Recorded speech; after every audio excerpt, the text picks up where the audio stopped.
Good afternoon, everybody. Brian Neubert here from goldenblack.com with my two distinguished colleagues, Tom Dienhart and Mike Carmin. That one's easy. This is your goldenblack.com Saturday simulcast following Purdue's eventful 26-20 overtime loss to Northwestern, Purdue's seventh loss in a row, dropping them to 1-7 on the season. Thank you to the Purdue Club Hotel for your support. As always, we appreciate it very much. So obviously a trying season in which everything has gone wrong pretty much for Purdue, and this one sort of encapsulates all of it at once. This was the simulcast. I told my colleagues I was going to start using profanity in more of a curious nature in terms of what was that just happened, but I'm going to take the high road here, and we're going to keep this rated PG. But Tom, what was the most painful part of this? I think you have to go to the end, right? Maybe that's because it's the most fresh for me, and I'm sure for a lot of people watching this. Overtime, what was it, 4th and 6?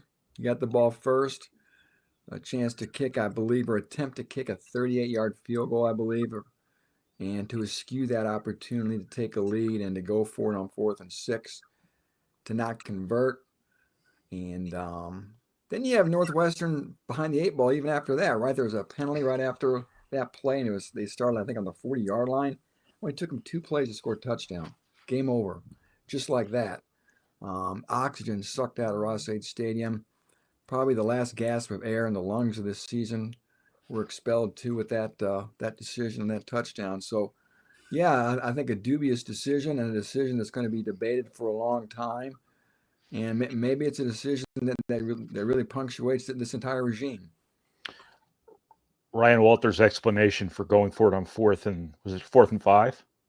4th and 6. 4th and 6. His explanation for going for it on 4th and 6 versus kicking the field goal to make Northwestern have to score to match them, or however you describe that, was that he didn't like the hash that the ball was on, and that Spencer Porath had a hard time to date this season from that side of the field, from that positioning, which at least there was some basis to it. Real time before we knew that, it just seemed like an insane decision. But Mike, was this overthinking it?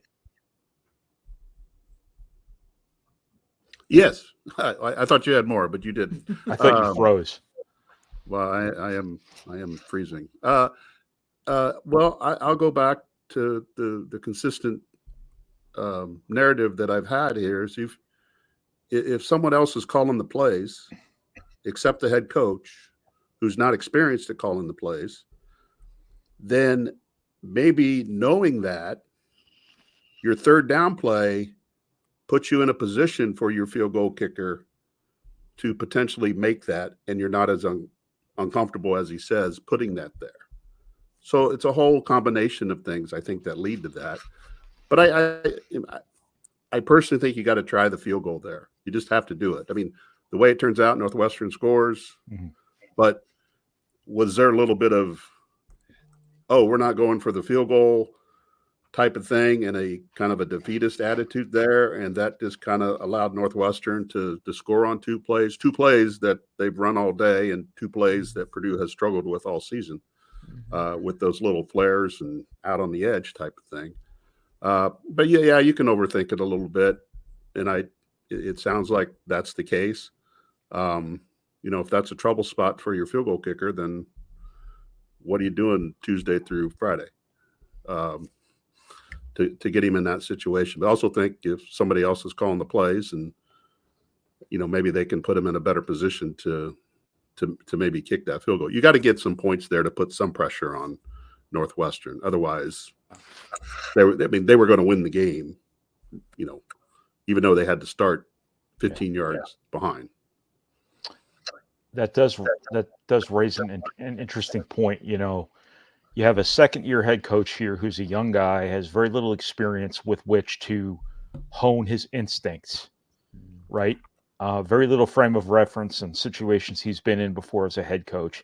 He's a defensive coach who's now learning to be an offensive coach in the middle of the season. There is a game management component to that job that is probably the most important part of a head coach's job. And when you look at some decisions that were made here today, the overtime fourth down, the first half fourth down, where you gave Northwestern to get a stop on your side of the field, the not taking the 10 yards on the holding penalty that would have pushed that field goal back to 50-some yards.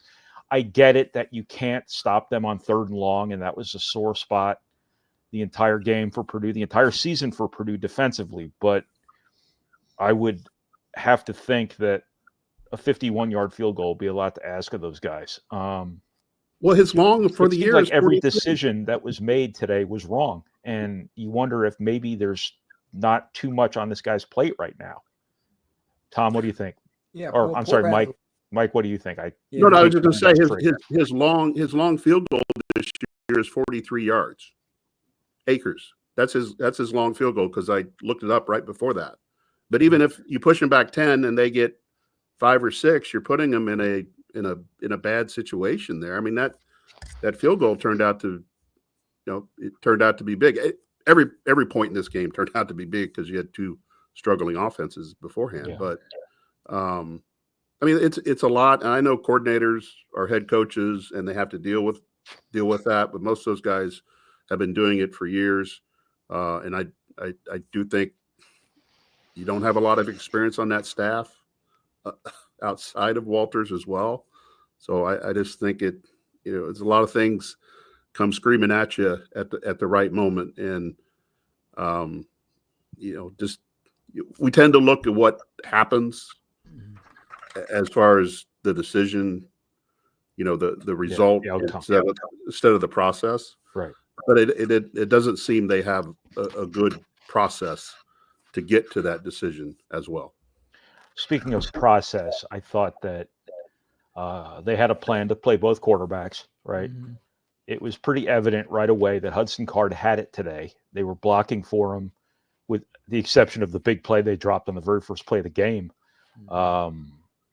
Receivers were making plays. It looked like you had a pulse offensively in the passing game for the first time, since you schemed your way to all that stuff at Illinois.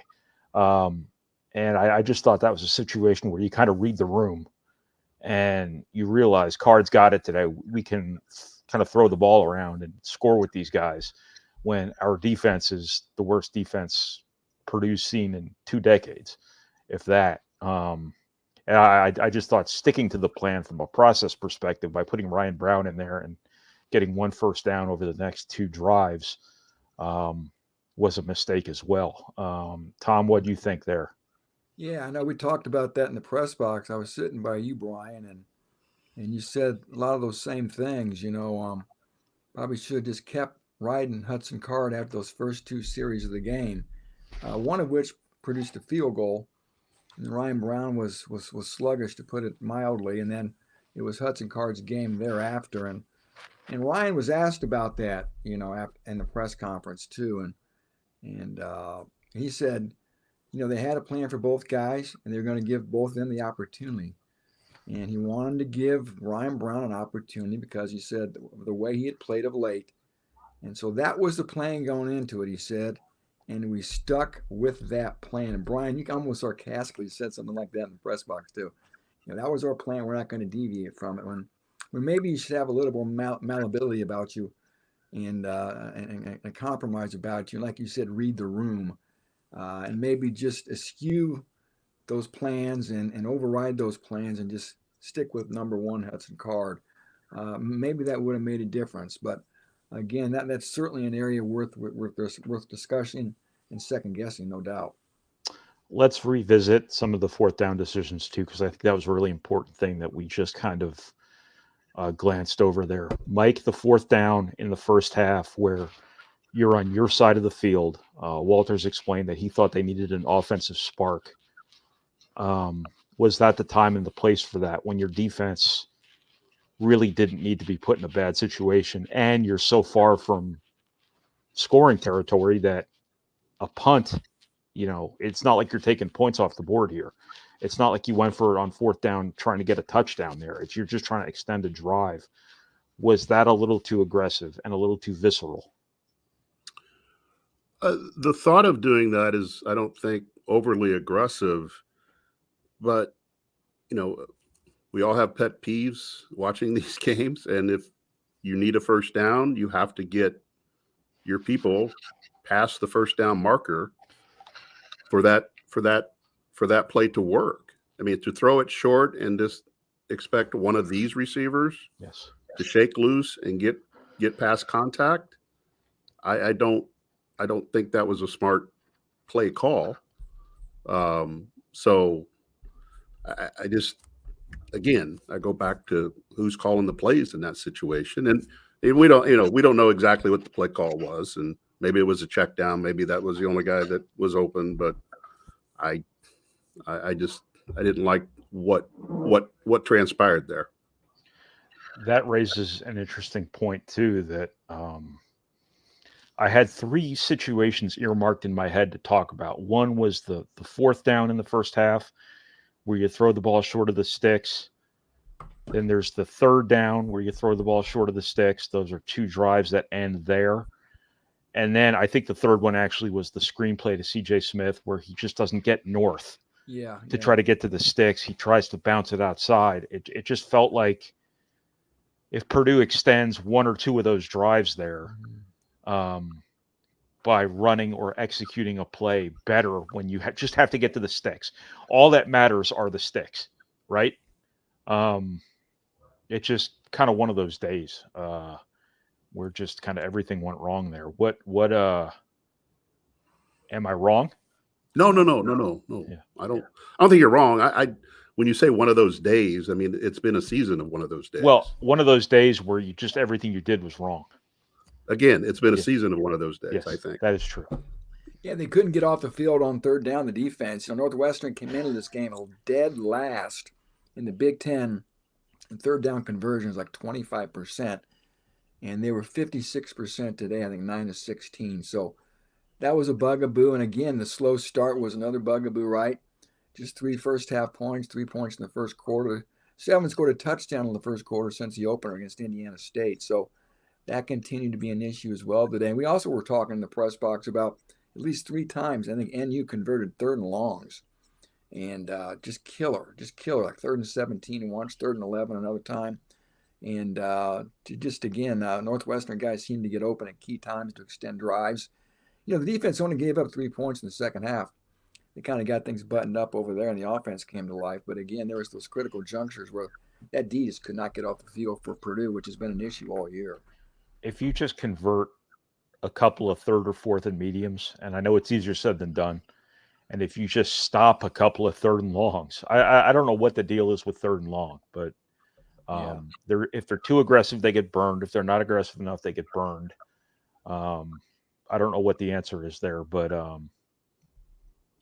what do you guys think? Well, I mean, go back to the first drive. Northwestern, they had 3rd and 16, and they completed a 27-yard pass that led to a field goal.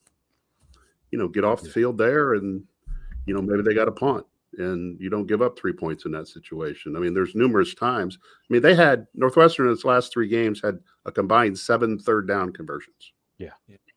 And they had 9 today. So, I mean, there's something about Purdue's defense that brings out the best in these situations, and it's we're too late in the year to your scheme is what it is. You're going to play how you are, and they just can't not get it done against one of the weakest offensive teams in the Big Ten. Yeah. Along with Purdue. I mean, some would be surprised that these 2 teams combined for 46 points today. But it's not going to be fixed this year. And whether a different scheme fixes that or whatever, but they keep getting burned on the edge. Yeah. Not on 3rd down, on 1st down and 2nd down, so on and so forth. So I mean, there's a lot of problems. 3rd down gets a lot of attention, as it should, but I mean, we're going to see the same thing next week against a more powerful offense, and the same thing the week after that against a pretty dynamic offense. So, it's you still got 4 games of this to muddle through. It feels to me defensively like they have been so bad at everything this year that they've been chased out of their identity or what they want their identity to be. You look at some of these 3rd and longs where they only rush 3 or they don't really try to put a lot of pressure on the quarterback and it goes bad on them. They're playing a lot of zone because their man-to-man's not working. They're bad at zone. This is not a zone coaching staff. It's just everything's broken right now. Tom, what positive things can happen here the next couple of weeks realistically, given what you're going up against here the next 2 weeks? Yeah, 1 sack, 2 TFLs were Purdue's big plays on defense. Also, I think the interception too. And that's their thing defensively. Their thing is blitzing and being disruptive on passing routes and things like that. And they're just not. It's almost like they've given up too. You don't see as much aggressiveness up front as you saw last year.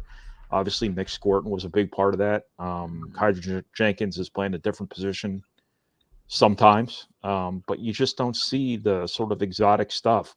You still statistically had a bad defense last season, but at least you remember Dylan Thieneman making plays, and you remember Squirton and Jenkins making plays. You don't have that right now. And I feel like we're just griping again about everything that's wrong with this team. And do they deserve some credit, for being down 17-3 and coming back to push this to overtime? That wouldn't have happened a couple weeks ago. The past month plus, when the opponent scores first or takes a 2-score lead, the game's over. Was that simply the offense coming alive, or what did you guys see? Well, I think, like you said, it is a positive. I think some of it has to do with your opponent, though. Northwestern's defense is decent. It's not a total sieve like Purdue's. It's decent, and to see that offense get some traction, at least throwing the football, but guys running the football, there was nothing there today, and that had really been what Purdue had hung his hat on. I think they had 23 carries for 47 yards, 2 yards a carry, I believe. The long one was 9 yards by Hudson Card. And I'm sure Northwestern was doing something, maybe scheme that up and take the run away. But, again, there was nothing there today. But, again, Brian, I think to see Purdue late in the game, drive down and score that touchdown to tie the game, right, on that 1-yard plunge by Devin Mockabee. And then for the defense to bow its back a little bit to force to go into overtime, I think there were some positives there to build on. But, again, it's not like they did this against Ohio State or Penn State or some juggernaut. Purdue was, I think, a 2-point favorite, right? Still didn't get the job done. So I don't know, guys. From here, it just, I mean, there's no light at the end of the tunnel in my book. These last 4 games, 3 of them are on the road, at Ohio State, at Michigan State, at Indiana, and they got Penn State at home. This looks like they're staring down a 1-11 season. And you guys were in the press box the last time that happened in 2013. And again, oh yeah, I was, wasn't I? It's gonna be tough. It's gonna be tough to find many. I think I positives passed out most Saturday afternoons that year.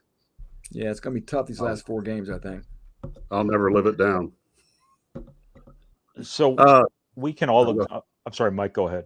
I'm a horrible host. No, you're fine. Go ahead, Mike. No, I was just going to say. I mean, today was kind of a. Make sure I phrase this correctly. Just a kind of a data point of where things might go with this season and in the tenure of Ryan Walters. And I'll just say you don't have to ask me a question. I'm going to tell you. Nothing that happened today changes anything that probably should happen at the end of the year. I mean, this was a close game, but it wasn't a well-played game by Purdue. How many missed tackles did we see on that long 51-yard touchdown run? How many more poor angles? They cleaned up their penalties today. I'll give them that. And they did fight back from being down 17-3, because in other games when they've been down 2 touchdowns, they've kind of let that get away. And the fact that they scored at the end of the first half, I thought was big. And then their defense kind of corralled Northwestern there until Purdue could get things going on the offensive end. But I mean, this is a lot of stuff that we've seen all year. Nothing really changes. The opponent was different, but the end result not from a score standpoint, but just how this game was played was similar to everything else. I mean, nothing was different other than the opponent and the actual score. Nothing really was different about how this game was played from Purdue's standpoint that I think changes. I don't think changes. It doesn't change my mind, and I'm not going to speak for everybody here, but it doesn't change my mind about what's coming at the end. Yeah, this, as you mentioned, this wasn't a well played game, but this wasn't a well managed game either. And I don't Correct. know On I don't know either what side. I don't know what's worse. Yeah, I mean, this was not exactly something they're going to send to Canton, someday and have people Along with study. Ryan Brown. I'm sorry. I guess the College Football Hall of Fame is in Atlanta. He's in my now. back seat still. Is Ryan Brown still on his way to Canton with Tom? In my back seat. I think we can all agree that the 2 quarterback thing's over, right? Like It should be. I mean, Hudson needs to start next week. I mean, Yeah, end of discussion. I thought they took the air out of the game when they switched. As I think I mentioned before, I don't know if I'm talking in circles yet or not, but I just thought I think where it would have made sense to bring in Ryan Brown would have been in the red zone where they're struggling to score, and maybe a little bit of a different look in the running game. Might have helped you a little bit, but this offense all year long has just had no continuity. And I think you have to coach your program for what it is and not what you want it to be. And you cannot stop anybody. You, again, you might have the worst Power 5 defense in the country. I don't know what the numbers say, but I watch the games. You need to score. And your best way of scoring is throwing the ball up the field, not doing the whole 3 yards in a cloud of dust thing.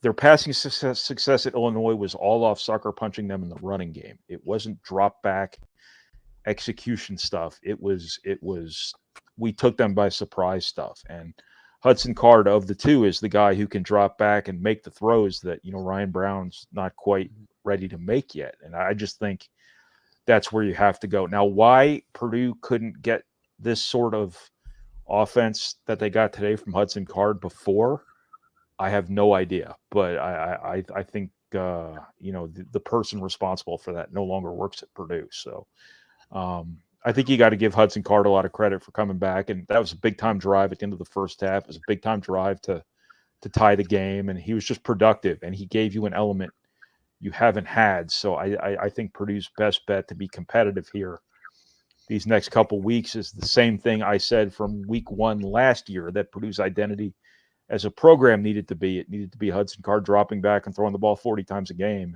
If he throws a couple picks, so be it.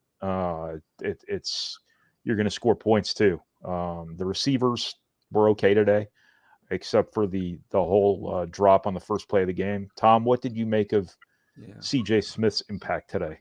Yeah, it was much ballyhooed C.J. Smith. I mean, I think there's probably too much expected of him. I was probably one of the guys laying it on thick. And I heard so much about him and the speed and maybe his big playability. So I doubt anything he would have done would have satiated our appetites for what at least was built up in our mind's eye. So, like you said, had he made that catch right off the jump, it would have been really something, right? But again, I thought it was minimal. And Northwestern's still the better offense, guys. 424 yards of offense for the Cats. And they came in last in the Big Ten, averaging 271 yards per game.